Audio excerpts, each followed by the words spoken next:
In chapter 31 of the book of Proverbs, the biblical poem written by King Solomon focuses on the characteristics of the Eishes chayil, or woman of valour.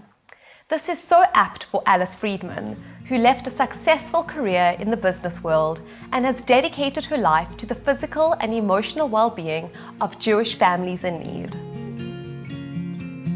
I was actually born in Zaire, in the old Belgian Congo, and we relocated to South Africa when I was 14, and we relocated to Durban, and then I came up to Joburg after I lost both my parents. I'm one of 3 daughters, and my father's passing has had, I believe, a lot to do with the work that I'm involved in today. I actually became religious after he passed away due to the experience that I had. I was extremely close to him, and he passed away very suddenly and unexpectedly of a heart attack in my matric year. Now, following that, I had a near-death experience that was a life-changing experience, as you can imagine. And I went down the tunnel, and my dad was there. And I actually didn't want to come back. I wanted to go to my dad. And lo and behold, I did come back. And I came back a changed person. And I realized that you cannot depend on people because people pass, but you can depend on Hashem. And that's how I became religious. And in my soul, I really believe that the reason I was saved is because I needed to do the work that I'm doing today. I heard about a soup kitchen project in Israel. And this gentleman came to shul after having visited that project. And he gave a talk at shul about that project. And he said, you know, there is a similar project in Johannesburg. It's not a soup kitchen, but it's a food distribution organization called Yad Aron. And they look for volunteers. And I went and I told her that I'd like to volunteer as a driver and a packer. And then I was a volunteer for 9 years. And as I got more involved and more, it became busier and it took up more and more of my time. That plus the fact that I got to an age where I had to decide, where does Hashem want me to be? And that's where the whole thing with my near-death experience and what I saw and what I realized. And I just knew in my heart of hearts that Yad Aron is where my purpose lay. And I made a decision to come here, and I haven't looked back. Yad Aron hand out fresh produce parcels to needy Jewish families brought to our attention. When I took over Yad Aron, we had less than 80 parcels. And the organization has grown to over 500 parcels now. I've been here for 2 years, and I'm actually a recipient as well. So I have been collecting a parcel, I think, for the last 15 years. So now I'm actually helping fundraise for the organization, which is amazing because I know what the organization does. I know how they've helped me in my life, and it just gives that extra boost to want to help fundraise for this organization. And you know, you can understand, especially when you're working downstairs at reception and people come in, I can relate so well to when they come in, some of them very emotional. I mean, it's a huge thing not having food. I mean, I don't know if many people realize that, because most people generally have got food, but it's such a big, scary issue is when your children tell you they're hungry and then you think, where am I going to get my next meal from?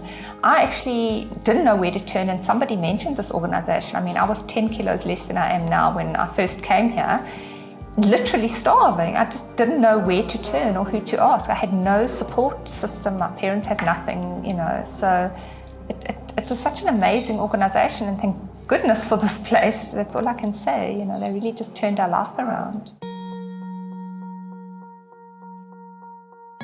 The core project of Yad Aron is the fresh produce parcels. That has been for the last 22 years.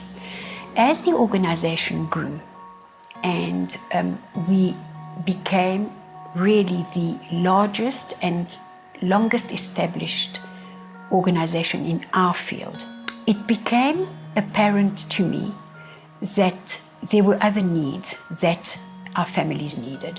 For example, we needed a soup kitchen. Now that was a huge decision because soup kitchens are associated with really abject poverty.